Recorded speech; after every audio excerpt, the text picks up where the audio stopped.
bagi kami sangat menghargai dan hormat kepada sikap dan pandangan setiap partai, dan tentu etikanya Partai Golkar tidak ingin ikut campur masalah intern partai yang ada di Republik ini, dan tentu kita saling menghormati. Tetapi dalam realitas politik ternyata terkait dengan pilkada kemarin dan baru saja dilantik kemarin ini kepala-kepala daerah seluruh Indonesia, ternyata setelah kita menginventarisir ada beberapa daerah baik di provinsi, kabupaten, kota di mana Partai Golkar berkoalisi. Ya, berkoalisi sebutlah dengan teman-teman dari Partai PDIP. Salah satu di antaranya misalkan yang paling dekat di sini adalah Kota Tangerang. Ya, jadi di situ adalah wali kotanya adalah ketua Partai Golkar dan wakilnya adalah dari PDIP. Dan juga banyak dari daerah-daerah lain mempertanyakan, karena setelah ini bocor apa secara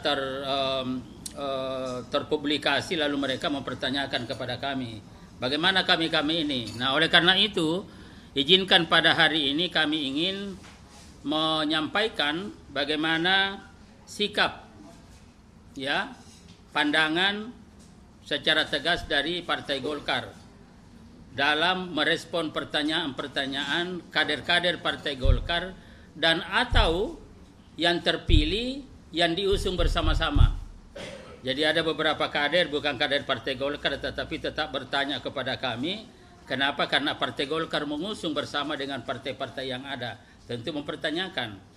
Nah, oleh karena itu kami ingin menjelaskan pertama bahwa program retret itu adalah sebuah program dalam pandangan Partai Golkar, adalah sebuah program yang sangat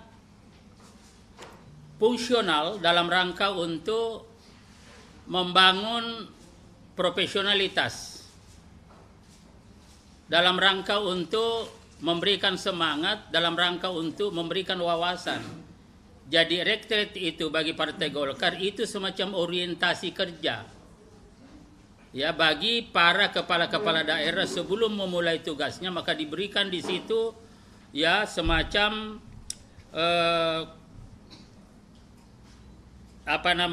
berikan suatu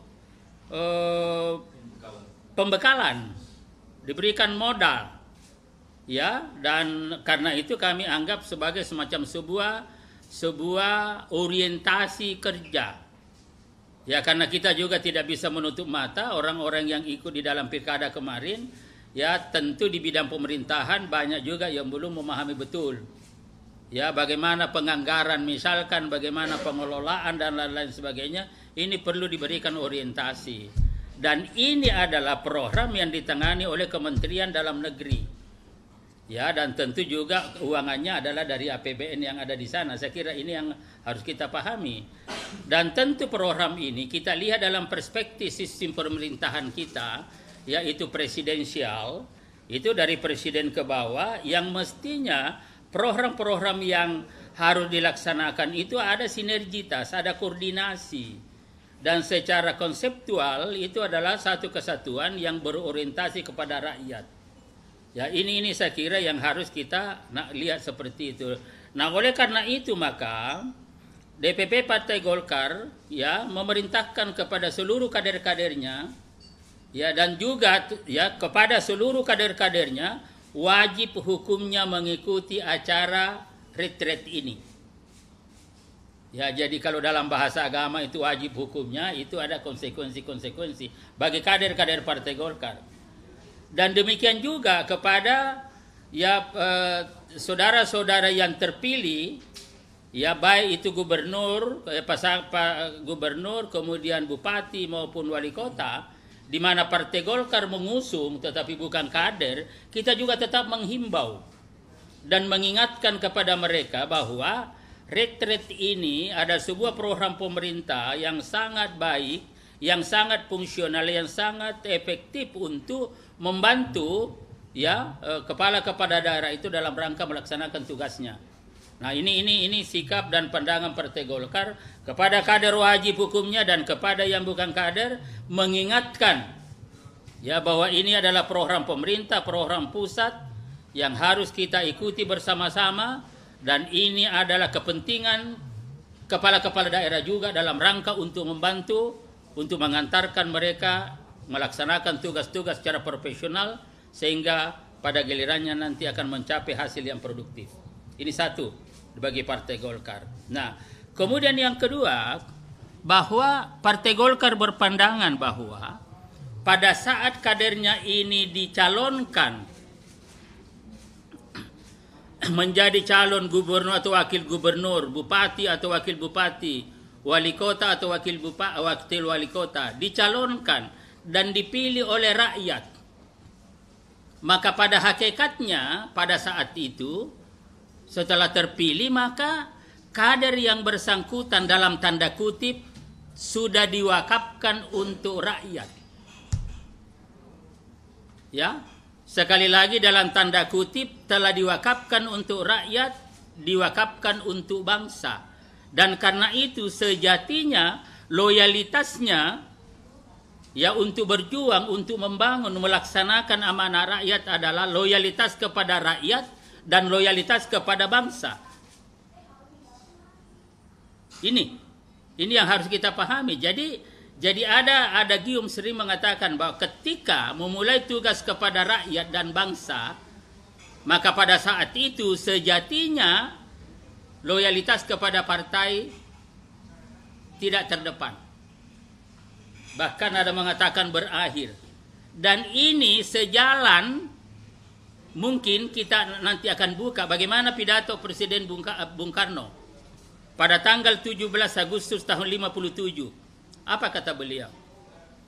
Janganlah kita yaitu menjadi partaisme yang sempit,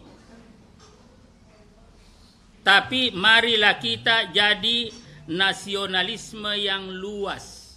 Itu kata Bung Karno. Kepentingan negara lebih diutamakan daripada kepentingan partai. Ini pidato Bung Karno pada tanggal 17 Agustus 1957. Kalau dalam bahasa Golkar, dan ini juga ya arahan ya tapi tidak terkait dengan ini, arahan Ketua Umum DPP Partai Golkar Bung Bahlil Lahadalia, bahwa dalam salah satu arahannya mengatakan kepada kader-kader yang sudah ditugaskan untuk rakyat, untuk bangsa, sama dengan kader-kader yang bersangkutan telah kami wakafkan untuk rakyat, telah kami wakafkan untuk bangsa. Jadi ini kan seirama dan hakikatnya sama yang disampaikan juga oleh Bung Bahlil Lahadalia dan pidato Bung Karno pada tanggal 17 bulan 8 tahun 1957. Nah ini saya kira penting saya sampaikan kepada teman-teman semua, karena kadang-kadang ini yang agak sering tarik menarik dan lain-lain sebagainya. Nah, oleh karena itu setelah ini dalam tanda kutip kader ini kita wakafkan untuk rakyat dan bangsa untuk mengabdi, maka apa tugas partai? Tugas partai berada di belakang untuk mengawal mereka seberapa jauh mereka bisa produktif di dalam kepemimpinannya. Parameter produktivitas itu ada pada seberapa jauh mereka melakukan program-program yang orientasinya rakyat. Jadi produktivitas kepemimpinan mereka adalah dilihat pada seberapa jauh program-program mereka itu berorientasi untuk kepentingan rakyat. Sekali lagi saya ingin menekankan kepentingan rakyat. Kalau kita ingin mensistematisir, pada garis besarnya ada 3, yaitu bagaimana kebutuhan-kebutuhan rakyat ini bisa dipenuhi dengan mudah. Contohnya misalkan menghadapi bulan Ramadan ini, kebutuhan-kebutuhan rumah tangga jangan semakin mahal. Ya, jangan susah didapatkan. Ini ada kebutuhan. Kemudian yang kedua adalah seberapa jauh program-program mereka nantinya berorientasi untuk menyelesaikan masalah-masalah rakyat. Apa masalah rakyat? Misalkan masalah pendidikan anak-anaknya, masalah kesehatan anak-anaknya, maka mestinya program-program mereka itu lebih diprioritaskan memenuhi dan menyelesaikan masalah pendidikan rakyat, masalah kesehatan rakyat, masalah stunting rakyat, dan lain-lain sebagainya. Nah, kemudian yang ketiga adalah bagaimana secara perspektif, secara visioner, program-program mereka memberikan harapan masa depan yang barangkali hari ini hasilnya belum bisa dinikmati, tapi dalam jangka waktu panjang itu dapat diberikan gambaran bahwa daerah ini akan menjadi apa. Ini berarti ada harapan masa depan yang lebih baik. Nah, jadi partai ada di situ untuk mengawal. Jadi mengawal secara konseptual, mengawal secara program. Ya ini gitu. Tidak menjadikan mereka sebagai bagian dari instrumen permainan politik. Kenapa? Karena memang dalam tanda kutip sudah kita wakafkan kepada rakyat. Dalam tanda kutip kita sudah wakafkan kepada bangsa, kepada daerah. Itu yang saya kira, sehingga dengan demikian itu maka sekali lagi Partai Golkar mewajibkan kepada kader-kadernya yang sudah menjadi gubernur atau wakil, bupati atau wakil, wali kota atau wakil, wajib hukumnya untuk ikut acara retret itu sebagai sebuah proses untuk meningkatkan profesionalitas dia di dalam melaksanakan kepemimpinannya kelak, sehingga dapat produktif, dapat efektif, dapat fungsional yang orientasinya untuk rakyat. Nah ini yang harus kita lihat. Itu saya kira. Nah oleh karena itu maka apa yang dilakukan ini maka tentu semua berproses, ya semua berproses, dan dari Partai Golkar. Ya, jadi nanti kita akan ikuti di sana. Ada yang memonitor. Ya, tidak hanya sekadar ikut juga, tapi betul-betul ikut secara sungguh-sungguh. Ya, dan tentu kita nanti akan berkoordinasi dengan kementerian yang terkait. Bagaimana pelaksanaannya, bagaimana kader-kader Golkar ikut di sana dan lain-lain sebagainya. Saya kira itu penjelasan saudara sekalian yang perlu kami sampaikan. Kenapa ini kami sampaikan? Karena ya kalau misalkan ada instruksi tidak datang, bukan tidak datang tetapi menunda atau untuk sementara apa istilahnya itu menahan diri, ini kan terkait dengan kader-kader Golkar. Karena kita berkoalisi, kami menghormati apapun sikap partai lain, kami menghormat betul, dan kami tidak ingin campur mereka, tetapi ada implikasinya ke kita karena kita sama-sama mengusung gitu ya. Contohnya misalkan di kota Tangerang itu yang sudah, dan ada juga beberapa yang telepon langsung ke saya, gimana nih Pak Waketum ini dan lain-lain sebagainya. Ya karena mungkin saya Waketum bidang kebijakan publik dan ini kan kebijakan publik, sehingga ya udah saya bilang saya akan mencoba menjelaskan, dan ini yang sikap pandangan tegas dari Partai Golkar mewajibkan kader-kadernya untuk ikut, dan siapa yang tidak ikut nanti akan tentu dikoordinasikan sesuai dengan aturan yang berlaku di Partai Golkar kita secara tegas untuk menegakkan kedisiplinan partai.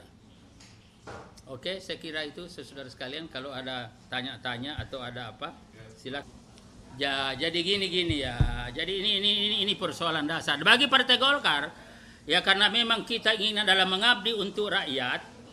Pengabdian itu harus didasarkan pada kesadaran, bukan keterpaksaan. Kalau kita ikut karena ada sanksi, berarti bukan karena kesadaran, hanya karena ada aturan, ada penekanan. Tidak. Ikut retret itu adalah karena kita lihat ini sebagai sebuah program yang efektif, semacam sebuah orientasi bagi kepala-kepala daerah memulai tugasnya. Maka kita melihat ini adalah sesuatu yang harus kita ikuti kalau kita ingin sukses. Dan karena itu cara pandang kita harus dilaksanakan dengan penuh kesadaran. Karena sesuatu yang kita lakukan karena keterpaksaan pasti hasilnya tidak maksimal. Tetapi kalau sesuatu yang kita lakukan dengan kesadaran berarti dengan sungguh-sungguh, persiapan lahir batin kita ikuti, sampai di sana kedisiplinan ada, sampai di sana kita ikuti semua aturan bukan karena keterpaksaan. Nah itu jadi bagi Partai Golkar mengikuti bukan karena takut sanksi, tetapi karena betul-betul kesadaran bahwa program retret ini adalah sebuah proses untuk meningkatkan kemampuan, untuk memberikan suatu pembekalan, dan untuk meningkatkan suatu informasi-informasi yang tentu nanti diperlukan di dalam melaksanakan tugas-tugas sebagai kepala daerah di daerah masing-masing. Saya kira itu. Apa lagi? Pertama soal tadi bahwa ada kerjasama koalisi, akhirnya berarti Golkar menyarahkan kepala daerah berangkat sendiri walaupun tanpa wakilnya, itu satu. Yang kedua adalah apa alasan tadi membawa potongan teks pidato dari Bung Karno, apakah ini juga menyadarkan terhadap partai sebelah untuk? Enggak, jadi kan begini, kita ini kan hormat. Bung Karno itu kan bukan hanya sekadar presiden tetapi proklamator. Gitu loh, kita hargai dan pejuang. Bahkan kita juga menghargai bagaimana perjuangan beliau di dalam bersama-sama dengan tokoh-tokoh bangsa, tokoh-tokoh lain di dalam merumuskan falsafah bangsa. Nah karena itu, jadi pandangan-pandangan beliau senantiasa menjadi rujukan. Jadi Bung Karno itu bukan milik hanya salah satu partai, tapi ini adalah milik bangsa, proklamator. Sampai kapanpun republik ini ada, itu pasti hormat. Karena itu sangat keliru, karena kalau ada anggapan bahwa hanya salah satu milik partai, milik ini adalah milik bersama, adalah pendiri bangsa, proklamator bangsa. Dan karena itu apa yang disampaikan oleh beliau adalah semacam tita. Kalau dalam agama dalam tanda kutip fatwa. Nah fatwanya beliau begini, saya bacakan sekali lagi. Apa fatwa beliau? Janganlah kita menjadi partaisme yang sempit, tapi marilah kita jadi nasionalisme yang luas. Kepentingan negara lebih diutamakan daripada kepentingan partai. Ini kan luar biasa gitu loh. Jadi ini saya kira disampaikan seperti itu gitu loh. Nah ini jadi jelas kan? Jadi keliru kalau misalkan, dan ini kita kan hanya berjalan lurus nih. Dan saya sudah katakan tadi bahwa kita menghormati apapun sikap dan pandangan partai. Ya, masalah rumah tangga partai kita tidak ikut campur. Tapi karena sikap pandangannya, ya ada implikasinya terhadap partai kami, terutama terkait dengan pencalonan pilkada kemarin, maka mau tidak mau kami dari Partai Golkar juga harus menyampaikan sikap yang tegas. Itu ya, jadi ini masalahnya di situ. Kalau tidak terkait dengan Golkar kita tidak. Tapi karena terkait maka kami memberikan respon dan juga memberikan sikap yang tegas.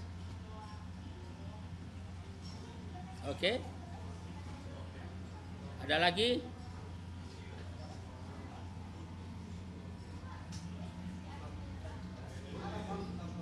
Apalagi ada coba.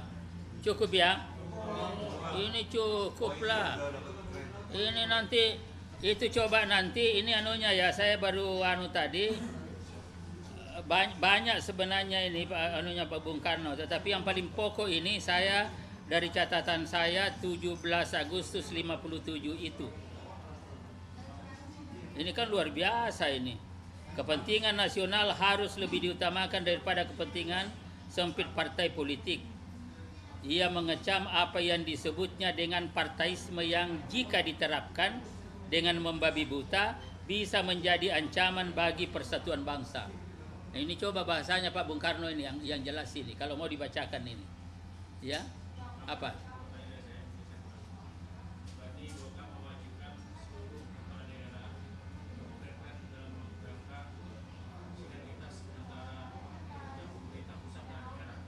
Itu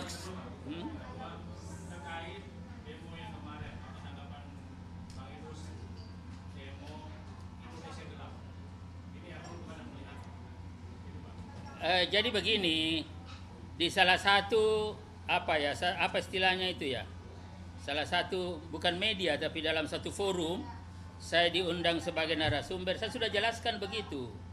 Yang pertama adalah saya sampaikan bahwa kita berterima kasih kepada teman-teman mahasiswa menyampaikan aspirasinya, itu berarti sebagai tanda cinta kepada pemerintah. Ya, dan memang ketika saya jadi Ketua Umum DPP KNPI, yang memulai sebenarnya ketika itu tahun 2002, yang pertama sekali saya ubah ketika sebagai Ketua Umum adalah merubah huru hara fisik menjadi huru hara wacana. Jadi wacana yang harus kita kembangkan, pikiran yang harus kita kedepankan, lalu kemudian menjadi satu semacam bukan tagline tetapi suatu apa? Ya, itu bahwa ide dan gagasan harus menjadi instrumen politik kita. Kita mengedepankan ide, kita mengedepankan gagasan. Ya, itu dulu, dan itulah sebabnya maka kalau kita kembali kepada demokrasi, demokrasi pada hakikatnya adalah proses perdebatan konseptual untuk mencapai posisi. Jadi ada perdebatan konseptual. Perdebatan konseptual itu instrumennya adalah ide dan gagasan. Simbolisasinya adalah debat kandidat. Itulah sebabnya pada periode saya yang pertama kali melakukan debat kandidat presiden Republik ini adalah KNPI zaman saya. Tahun 2004. Pada waktu itu kita hadapkan SBY Yusuf Kalla, Prof Amin Rais dengan Siswono. Dan pada waktu itu Ibu Megawati dengan Pak Hasyim Mujadi kalau itu tidak ikut pada waktu itu, tetapi hanya ada dua. Jadi ini yang kena. Oleh karena itu maka apa yang disampaikan oleh teman dan saya sampaikan dalam forum itu, kita terima kasih, ya. Tetapi Indonesia gelap itu hanya, saya katakan, hanya satu strategi teman-teman supaya kita lebih serius menanggapinya. Ya tidak gelap-gelap lah, masih terang-terang. Kalau ada masalah, iya ada masalah, tetapi tidak gelap. Itu saya kira, dan oleh karena itu maka apa yang disampaikan oleh teman-teman dengan ada beberapa tuntutan itu sejatinya ditindaklanjuti. Kita lihat bersama, karena itu masukan dari rakyat. Dan sekali lagi, Pak Prabowo kan tegas dari awal. Apa kata Pak Prabowo? Instruksi kepada seluruh pembantunya bahwa kebijakan apapun yang diambil harus orientasinya pada kepentingan rakyat. Harus memenuhi dan mengikuti apa tuntutan rakyat. Itu kata Pak Prabowo. Nah, adik-adik mahasiswa ini bahagian daripada rakyat, dari civil society dan lain-lain. Maka juga harus diperhatikan. Nah, oleh karena itu tetapi ada caranya. Caranya bagaimana? Kita ini adalah keluarga besar. Karena kita keluarga besar, mari kita saling menghormati. Dan sekaligus juga mari kita melihat bahwa kepemimpinan Prabowo ini baru 100 hari. Ini baru proses. Berarti posisinya ada di mana? Kalau sekarang sudah ada yang menuntut pelaksanaannya ini, itu belum. Baru sampai pada tahap kebijakan misalkan, dan setelah tahap berikutnya nanti maka menteri-menteri ini akan dituntut untuk melakukan program-program yang untuk menjabarkan dari Astacita sebagai sebuah gerakan pembangunan, dan program-program yang dirumuskan oleh para menteri itu lagi-lagi orientasinya untuk rakyat. Ini kan jelas itu ke Pak Prabowo. Nah, ini yang harus kita lihat. Jadi apa yang makanya kemarin teman-teman mahasiswa itu ada ya siapa dari ITB itu Fidela, kemudian ada dari Unibro, kebetulan saya sama-sama dalam forum itu, saya ngajak. Saya bilang saya selaku ketua tim kajian sistem politik Indonesia yang ditunjuk oleh Ketua Umum DPP Partai Golkar Bung Bahlil Lahadalia, saya ngajak ayo kita nanti diskusi. Bahkan saya tanya kepada mereka, kalau hanya sekedar ini jadi fokus kita, kalau kita ingin lebih besar lagi, mari kita berpikir lebih komprehensif. Bagaimana kita bisa melakukan evaluasi total terhadap perjalanan reformasi Indonesia yang sudah berlangsung 26 tahun ini. Itu baru, nah setelah itu baru kita mencoba merumuskan bagaimana format sistem ketatanegaraan kita yang ideal, sistem pemerintahan bangsa kita yang ideal, yang sekarang ini semua juga orang mengakui bahwa hasil amandemen Undang-Undang Dasar 45 ya, yang dilakukan 4 tahap atau 4 kali itu adalah lonjong, tidak bulat, tidak ideal. Kenapa? Karena prosesnya adalah pada waktu itu masih ada dalam tanda kutip nuansa dendam politik. Ya, pada waktu itu ada dendam politik, seakan-akan Orde Baru ini adalah jelek semua. Nah, ini kan kemudian ada juga mengatakan bahwa ada juga aksi reaksi.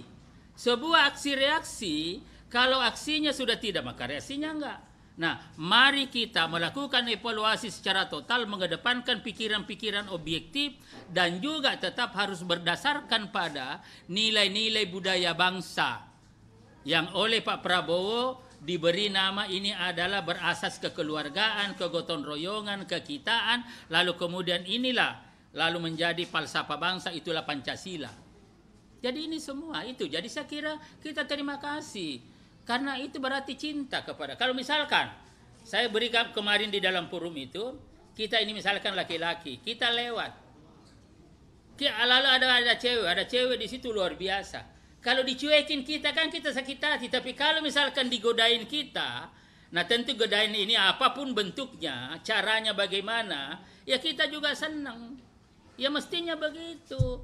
Nah, yang paling penting lagi, ini yang paling pokok nih.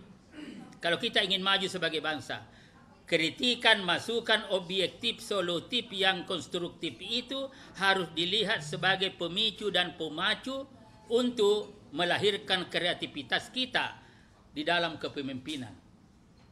Ini penting semua, jadi tidak bisa gitu loh. Kan kita enak, ya. Saya kira itu pandangan saya, dan saya sudah mengajak kepada adik-adik waktu itu, dan saya sudah tukar-tukaran nomor, bahwa ini dalam waktu singkat kita akan ketemu. Kalau khusus terkait dengan sistem politik Indonesia, karena di DPP Partai Golkar saya ketua timnya, saya akan hadapi mereka untuk diskusi secara bersama-sama.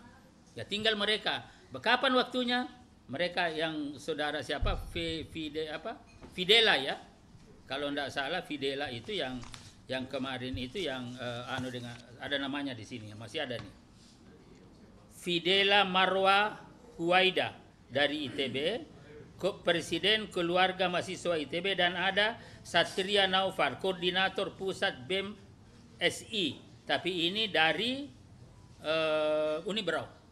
Ya sama-sama satu forum, dan enak dong kalau kita sama-sama. Tapi yang penting niatnya baik, komitmennya sama, itu yang paling pokok. Kalau niatnya baik untuk bangsa ini, masalah besar kita kecilkan, masalah kecil kita harmonisasikan. Berarti tidak ada masalah, kita pada jalan ihdinas siratal mustaqim menuju Indonesia emas tahun 2045. Saya kira itu. Ya.